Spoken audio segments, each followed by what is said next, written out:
Hello hello friends, friends. सत श्री अकाल, आदाब, नमस्ते, welcome back to our channel Ilahi reaction. आज अपने चैनल पे लेकर आए हैं बहुत इंटरेस्टिंग वीडियो पर रिएक्शन, जिसमें हम रिएक्ट करने वाले हैं the start of a new world order is Dajjal among us today. आज की वीडियो हमारे लिए बहुत खास होने वाली है। कुछ दिन पहले हमने प्रवीण साहनी जी की एक वीडियो देखी जिसके अंदर उन्होंने वर्ल्ड ऑर्डर की बात करी थी कि एक न्यू वर्ल्ड ऑर्डर आ गया है और पहले जो था मतलब वो सब चीजें खत्म हो चुकी हैं। हमने उनकी वीडियो के अंदर उन्हें पूरा अच्छे से समझाया था। अगर आपने हमारी वो वीडियो नहीं देखी तो जरूर जाके देखना उस पर रिएक्शन। और आज की वीडियो में दज्जाल के बारे में बात होने वाली कि क्या वो आ चुके हैं, आने वाले हैं, शायद इन सब चीजों का पता चलेगा। तो चलिए पहले वीडियो देखते हैं, फिर इसके बारे में बात करेंगे। शहरी की कामा कमेटी ने चंद सेकंड्स में ही नादरा को किसी भी शहरी का शनाख्ती कार्ड ब्लॉक करने का इख्तियार देने का नया बिल मंजूर कर लिया। हुकूमती तरमीमी बिल की पार्लियामेंट से मंजूरी के बाद नादरा 60 रोज तक किसी भी शहरी का शनाख्ती कार्ड ब्लॉक कर सकेगा, जिससे शहरियों के बैंक अकाउंट समेत दीगर बुनियादी हकूक भी मुअत्तल हो जाएंगे। नादरा तरमीमी बिल के तहत इदारे को यह इख्तियार दिया जा रहा है कि वो किसी शनाख्ती कार्ड को तस्दीक के अमल के दौरान 60 दिन तक आर्जी तौर पर जब्त कर सके।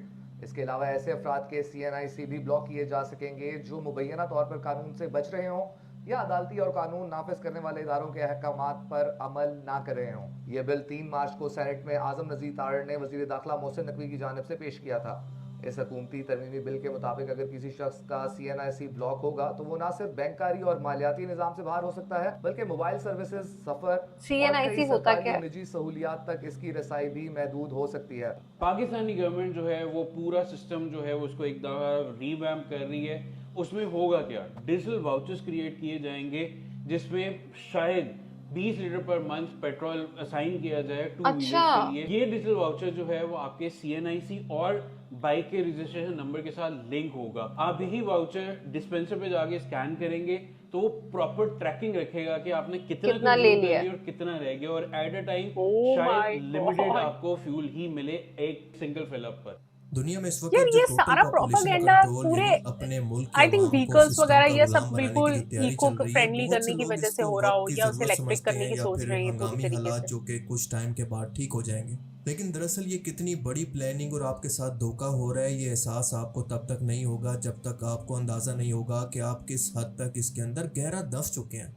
दुनिया में कोरोना के बाद दूसरी बार एनर्जी पेट्रोल शॉर्टेज का हम्म। बहाना बनाकर लॉकडाउन लगाने की तैयारी की जा रही है और लोगों को घरों में हाँ। बंद करके इनकी मॉनिटरिंग की जा रही है कि हुकूमत की मर्जी के बगैर वो घरों से बाहर भी नहीं निकल सकते। कोई भी काम हुकूमत की मर्जी के बगैर नहीं कर सकते और इनकी मर्जी के बगैर पेट्रोल तक नहीं खरीद सकते। और मेरी ये बात याद रख लें कि कुछ ही टाइम के अंदर आप देखेंगे कि आपको एक ही मुल्क के अंदर रहते हुए, एक ही शहरी होते हुए, एक शहर से दूसरे शहर जाने के लिए भी हुकूमत की इजाज़त की ज़रूरत होगी। और अपने ही मुल्क के अंदर आप भेड़ बकरियों जैसी या फिर चूंटियों की तरह ज़िंदगी गुजारेंगे, जैसे भेड़ों को एक चरागाह के अंदर छोड़कर इन पर भेड़ियों की निगरानी के लिए छोड़ दिया जाए। और आने वाले हर टाइम के अंदर ये शिकंजा मज़ीद सख्त होता जाएगा। और ये बातें मैं अपनी तरफ से नहीं कर रहा, बल्कि हाल ही में आपको पाकिस्तान के अंदर पास होने वाले कानून की खबर सुनाता हूँ। ज़रा दिल थाम कर गौर से सुनिएगा। खबर यह है कि नादरा को किसी भी पाकिस्तानी शहरी का ID कार्ड ब्लॉक करने का इख्तियार दे दिया गया है, जो कि 60 दिन तक बंद होगा, और वो भी सिर्फ शक की बुनियाद पर। अब ये बज़ाहिर छोटी सी शुरुआत लगती है, आईडी यानी कार्ड। आपकी लिमिट को टेस्ट किया जा रहा है कि आप कितना बर्दाश्त कर सकते हैं। और आने वाले टाइम के अंदर जब आप देखेंगे कि कोई भी शख्स जब हुकूमत के खिलाफ बात करेगा, इसको क्रिटिसाइज करेगा, तो हुकूमत पाकिस्तान सिर्फ एक क्लिक करके इसके इंसानी हकूक छीन लेगी। यानी इसके बैंक अकाउंट के अंदर जितना पैसा है वो सब खत्म, जो इसकी प्रॉपर्टी है वो हुकूमत के कब्जे में, इसके पासपोर्ट ब्लॉक, वो मुल्क से बाहर नहीं जा सकता, कुछ नया नहीं ओ खरीद माय सकता, वो सिम गॉड। कार्ड नहीं खरीद सकता, अपनी आज़ादी से घूम नहीं सकता, टोल टैक्स के अलावा इसका कहीं पर मतलब तुम जा खुद नहीं को सकता। प्रूव करने के लिए कुछ मतलब बोल एक भी नहीं सोसाइटी सकते। के अंदर रहते हुए इसको सोसाइटी से कट कर देना या फिर एक जिंदा लाश बना देना। अब हुकूमत के मुताबिक बज़ाहिर ये कानून उन लोगों के लिए बनाया गया है जो कि मुजरिम हो या फिर कानून से बच रहे हो, लेकिन आप जानते हैं कि ऐसा नहीं होता। जिसके पास पूरा का पूरा इख्तियार हो वो उसको जैसा चाहे इस मुल्क के अंदर इस्तेमाल यूज कर कर सकता सकता है, है। और वो भी बिना रोक टोक के, क्योंकि इसको कानूनी हैसियत हासिल हो चुकी है। और इस बात का सबूत है हर चीज़ तो की अभी तो हाल डिजिटलाइजेशन। फिलहाल ये मसलन आपके क्रिमिनल्स के ID लिए कार्ड है को ना, भी अब डिजिटल कर दिया गया है, और लोकल नादरा लोगों ऐप के से लिए आप तो अपने नहीं है। डिजिटल ID कार्ड को बनवाकर इसको इस्तेमाल कर सकते हैं। और सिर्फ कुछ ही टाइम के बाद आप देखेंगे कि हुकूमत पाकिस्तान एक नोटिफिकेशन निकालेगी, कानून पास करेगी कि अब के बाद हर शख्स को आज से ID कार्ड की बजाय या फिर एक प्रॉपर फिजिकल कार्ड की बजाय डिजिटल ID कार्ड को इस्तेमाल करना होगा, वरना इसका सब कुछ ब्लॉक कर दिया जाएगा। और चाहते ना चाहते हर शख्स को ये बात मानना पड़ेगी, क्योंकि उसके पास और कोई रास्ता नहीं होगा। और फिर आप देखेंगे कि इसी शख्स को पेट्रोल लेने के लिए भी अपने आप को रजिस्टर करना होगा, ऑनलाइन बिजली इस्तेमाल करने के लिए भी इसका मीटर होगा, और इसके अलावा बिजली के रिकॉर्ड में शामिल होने के बाद डिजिटल मीटर इसको अलॉट किया जाएगा। और बिल्कुल इसी तरह से इसको पानी और राशन के लिए भी खुद को रजिस्टर करना पड़ेगा और सिर्फ एक क्लिक पर ये सब कुछ गवर्नमेंट की तरफ से आपके लिए बंद भी हो सकता है और आपके पास और कोई रास्ता नहीं होगा। और इसी आने वाले लॉकडाउन की मिसाल ले लें कि स्कूलों को बंद करके बच्चों की पढ़ाई स्क्रीन पर कैद करवाई जा रही है ताकि उनको ग्लोबल स्क्रीन का लॉकडाउन आदी बना राइजिंग। दिया जाए। आपके इंटरनेट को, आपकी हर एक इंटरनेट एक्टिविटी को मॉनिटर किया जाएगा कि आप क्या सर्च तो करते वो हैं, तो क्या अभी भी देखते हो रहा हैं, है। क्या बोलते हैं। पीका जैसे कानून लाकर आपको व्हाट इज जेल के न्यू? पीछे डाल दिया जाएगा और फिर ये लोग आने वाले टाइम के अंदर आपकी प्राइवेट लाइफ को भी लीगली तौर पर मॉनिटर करेंगे। यानी कुल मिलाकर ग्रे स्टेट मूवी मुस्तकबिल के अंदर हकीकत बनने जा रही है। और इसका साफ मतलब ये है कि ये न्यू वर्ल्ड ऑर्डर की शुरुआत है जिसके अंदर बीमारियां लगाकर, जंगें करवाकर दुनिया की आबादी कम करनी है जिसको कंट्रोल करना आसान हो। फिर इसके बाद डिस्गस्टिंग। नेचर और एनर्जी को कंट्रोल करना है और इसके बाद मीडिया को इतना कंट्रोल करना है कि कुछ भी स्टेट की मर्जी के बगैर ना वो बोल सके ना कुछ दिखा सके। और ये सब की सब चीज़ें आज आपको अपनी आंखों से होती हुई नज़र आ रही होंगी, चाहे वो टेस्ट के मराइल के अंदर है, लेकिन आने वाले टाइम के अंदर आप इसको परफेक्ट शक्ल के अंदर इम्प्लीमेंट होता देखेंगे। और इसके बाद आप देखेंगे कि इन तमाम कोई रजिस्ट्रेशन को, अच्छी खबर तमाम ना चीज़ों सुना को देना। डिजिटल करके सब एक आईडी के अंदर आगे संभाल आने दिया वाला टाइम जाएगा इतना जिसको कहते गंदा हैं होने वाला है। RFID या फिर 666 या फिर शैतान की छाप। बाइबल में इसको मार्क ऑफ द बीस्ट कहते हैं, जबकि इस्लाम के अंदर मार्क इसको ऑफ द दावतुल बेस्ट? अर्ज की छाप कहा जाता है, यानी दजाली सिस्टम का गुलाम हाँ, शख्स। उन्होंने बताया था ना कि कुछ और ऐसे इस सिस्टम की निशानियां होंगी, इम्प्लीमेंटेशन दजाली सिर्फ की पाकिस्तान स्टैंप नहीं लगी बल्कि होगी। इंडिया और पूरी दुनिया के और अंदर इसका हो रही है। रिलेशन इवन कोई के तरक्की अमेरिका के याफ्ता किसी मुल्कों के अंदर भी ये दजाली निज़ाम पॉलिटिशियन के नाफिज साथ किया भी जा रहा निकाला है, था जो कि कि आहिस्ता उसने आहिस्ता अपनी आपकी मेरी बाजू पे जिंदगियों लिखा के हुआ अंदर था वो सहूलत टैटू के पे। नाम पर दाखिल किया जा रहा है। और जो भी शख्स इसका हिस्सा नहीं बनेगा वो सोसाइटी के अंदर महरूम कर दिया जाएगा या फिर इसको आइसोलेट कर दिया जाएगा। और आने वाले टाइम के अंदर आप इस निज़ाम को धुंधलेपन से हटकर वाज़ेह नो होता टू देखेंगे। Digital ID. आप देखेंगे कि आहिस्ता आहिस्ता आपके हाथों से कुदरती चीज़ें निकाल कर आपको आर्टिफिशियल मीट का आदी बना दिया जाएगा जिसको फैक्ट्रीज तैयार करेंगी। और इसके अलावा आप फल, फ्रूट, सब्जियों, दालों की बजाय पैकेट फूड का आदी बन यार जाएंगे। वो तो और सब फिर कुछ हो जब रहा जो है। हुकूमत चाहेगी इसकी सप्लाई रोक कर आपको भूख से मजबूर होकर आपकी हर बात मानने पर सही मजबूर कर बात है। सकती है। अब जरा इसी चीज़ को जरा सिंप्लीफाई करने की कोशिश करें तो ऐसे लोग जो कि सिस्टम का हिस्सा बनेंगे उनके लिए दुनिया जन्नत बन जाएगी, जबकि इसका उलट जो इसका इनकार करेंगे वो दुनिया से आइसोलेट हो जाएंगे। और ये तमाम का तमाम निज़ाम इशारा करता है दरअसल दजाली निज़ाम की तरफ, यानी दजाल की जन्नत और इसकी जहन्नुम की तरफ। जो कि इसका इनकार करेगा तो उसको इसी तरह से आइसोलेट कर दिया जाएगा और जो इसका साथ देगा वही दजाल इसको दुनिया की तमाम नेमतें, तमाम सहूलतें अता करेगा जिसको वो अपनी जन्नत कहता होगा। Produce hundreds of thousands of pounds of chicken meat without killing a single chicken. With What? Outside Foods has spent over $200 million मतलब पूरी in तरीके research से and artificial development in meat. order to create this technology. और इसी दजाल की जन्नत और क्या जहन्नुम के बारे में खिलाएंगे अल्लाह यार के ये रसूल आने ने वाले हुक्म दिया फ्यूचर्स था को। कि इसके जहन्नुम में बिना कोई सवाल किए कूद जाना, क्योंकि ये निजात का रास्ता होगा, यानी जन्नत होगी। जबकि इसकी बनाई गई जन्नत दरअसल जहन्नुम होगी और इसकी जन्नत दरअसल एक धोखा होगा, यानी दुनिया की आसाइशात का धोखा। और इसके बाद हम देखेंगे कि यही दज्जाल मौसमों पर कंट्रोल करेगा और आज इसके कंफर्म दजाली चेले मौसमों को कंट्रोल कर चुके हैं किसी हद तक। इवन के ये हाँ, शैतान तो आर्टिफिशियल आसमान रेन्स पर तो करवा ही बादलों रहे की हैं। लेयर बनाकर सूरज की रोशनी को रोकने के लिए तजर्बात मुकम्मल कर चुका है, जिसका मतलब है कि फसलों की पैदावार को रोकना, क्योंकि सूरज की रोशनी उन तक नहीं पहुंचेगी तो वो फसलें उगेंगी ही नहीं। और फसलों को उगाने के लिए जो बारिश की ज़रूरत होती है उसको तो वो आर्टिफिशियल रेन के नाम से पहले ही कंट्रोल कर चुके हैं। इसका मतलब ये है कि मौसमों को कंट्रोल करने की, फसलों को उगाने की टेक्नोलॉजी एक परफेक्ट हालत में बहुत ही जल्द इनके हाथ में ओह होगी। माय और ये गॉड। तजर्बात करने यार वाले ये सब शैतान चीजें के हम इतना पुजारी आपने सीरियसली देख नहीं ले लिया रहे कि थे। किसको आई थिंक खुदा आज की मानते वीडियो हैं। के बाद एप्सी लेंगे। आइलैंड का इनका स्कैंडल तो आप सबने देख ही लिया। और साथ साथ आपने ये भी देख लिया कि अल्लाह ताला ने दुनिया के अंदर इनको एक्सपोज करके किस तरह से जलील किया, और आखिरत के अंदर तो इनका इससे भी बुरा इंजाम मौजूद है अभी।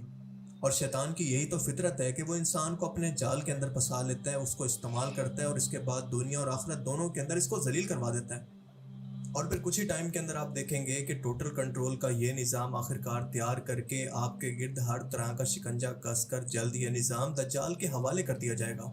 और तब तक आप इतने मजबूर हो चुके होंगे कि कुछ भी नहीं कर पाएंगे, आपके हाथ में कोई ऑप्शन नहीं होगा। और हम सब आहिस्ता आहिस्ता उसी तरफ बढ़ रहे हैं। आप सब लोग जरा ये बात कान Art खोल of कर सुन Control लें कि project। दज्जाल इस वक्त भी दुनिया में मौजूद है। जरा आप ये हायरार्की को समझें तो पूरी गेम आपको समझ में आ जाएगी। इस हायरार्की में सबसे नीचे है अवाम, जिनको जो दिखाया जाए वो इसी को सच मान लेती है, और दज्जाल को भी इसी तरह से मसीहा मान लेगी, क्योंकि इसको हर तरफ से media, politics, film industries, dramas के अंदर हीरो और इंसानियत का सेवियर दिखाकर पेश किया जाएगा। और इन आम पब्लिक के ऊपर है इनके आइडियल यानी इनके सिंगर, पॉलिटिशियन, स्पोर्ट्स स्टार्स और मीडिया जो कि आम लोगों की जेन साजी करते हैं और ये भी शैतान के पुजारी होते हैं। फिर इसके बाद इन लोगों के ऊपर आते हैं करप्ट पॉलिटिशियन जो कि इस दज्जाली निज़ाम के लिए मंसूबाबंदी करते हैं, कानून साजी करते हैं या फिर इस निज़ाम के बेनिफिशरी हैं।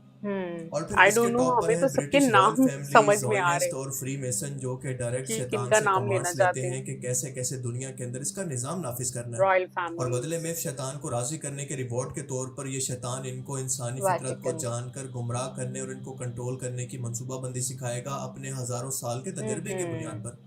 और ये सारा का Whisper सारा to निज़ाम humans। झूठ की बुनियाद पर टिका होगा, यानी जो कुछ दिखाया जा रहा होगा वो सच नहीं होगा।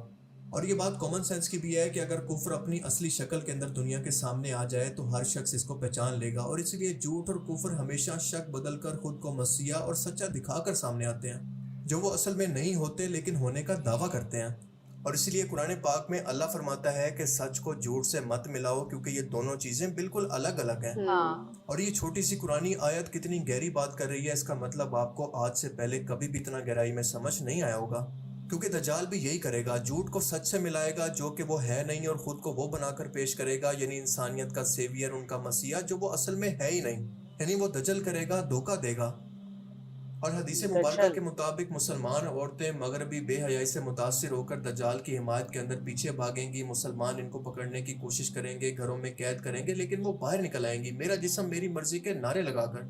और ये चीज आज आपको हर मुस्लिम मुल्क के अंदर होती नजर आ रही है कि वो कितना ज्यादा वेस्ट से इंस्पायर होकर और नौजवान हमें नस्ल इसका नाम दज्जाली दिया हुआ है निजाम कि के पीछे डिजिटल चल रही है। वर्ड सिवाय बना रहे मक्का और मदीना के आप इसको हर जगह पर देख सकते हैं।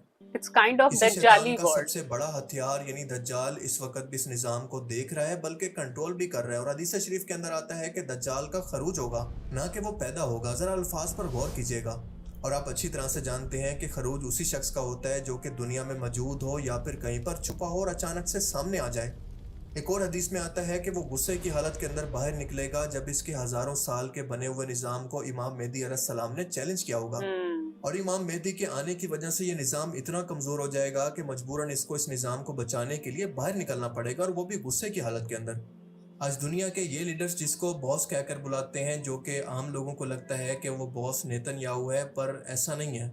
वो बॉस दरअसल यही दज्जाल है। अहादीस मुबारका के मुताबिक ये वक्त बहुत जल्द आने वाला है क्योंकि ये सिस्टम लोगों की लिमिट टेस्ट कर रहा है और आहिस्ता आहिस्ता आगे बढ़ेगा। और अगर लोग इसके खिलाफ निकल कर कुछ टाइम के लिए प्रोटेस्ट करेंगे तो ये कुछ टाइम के लिए तो रुक जाएगा लेकिन ख़त्म नहीं होगा, ये वक्त आकर रहेगा। फिरौन और की इसी वजह से हदीस मुबारका के अंदर इसी फितना से बचने का तरीका भी बताया गया है, और वो ये है कि इस सिस्टम के खिलाफ बगावत करने की कोशिश ना करना वरना मारे जाओगे, लेकिन सिर्फ तब बात तक तो जब तक सही है। हजरत ईसा अलैहिस्सलाम की वापसी ना हो जाए।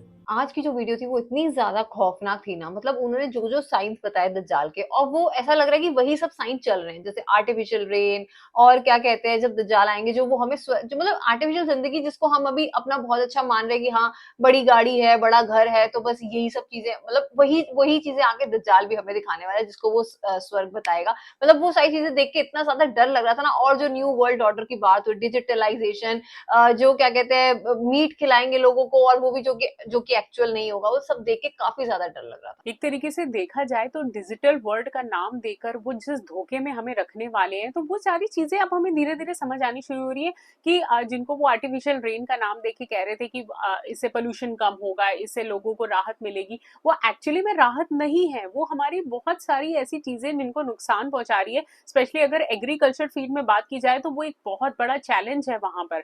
सो एक्चुअली में ये सारी चीजें ना हमें सुनने में तो अच्छी लगेंगी, लेकिन एक्चुअल में उसका हमारी रियल जिंदगी से कोई लेना देना नहीं होगा, वो हमारे लिए बिल्कुल भी सही नहीं होंगी। सो इस वीडियो के अंदर जितनी इन सारी टॉपिक को उन्होंने डिटेल में बताया, वो धीरे धीरे हमें चीजें समझ में आ रही है कि बाकी हम ऐसे ही जिंदगी जी रहे हैं, इसी इरा को जी रहे हैं। तो एक्चुअली में कह सकते हैं कि काइंड ऑफ हम एक एंड लाइफ की तरफ बढ़ते जा रहे हैं, जहां पर आने वाला फ्यूचर जो है वो काफी ज्यादा हमारे लिए मुसीबत भरा हो सकता है। लेट्स सी कि इन सब चीजों से हमें राहत कब मिलेगी। जैसे कि बहुत सारी वीडियोस में ऐसा कहा जाता है कि अगर दज्जाल आएगा तो इमाम मेहदी जी भी जरूर आएंगे, तो हमें तो इंतजार रहेगा कि ये सारी चीजें जल्दी से जल्दी ठीक हो जाए। इस वीडियो के बारे में आप सबका क्या कहना है आप कमेंट सेक्शन में जरूर बताइएगा, और वीडियो को लाइक और शेयर करना मत भूलिए। और हम मिलेंगे एक नई वीडियो में, तब तक के लिए ओके Okay, बाय। bye.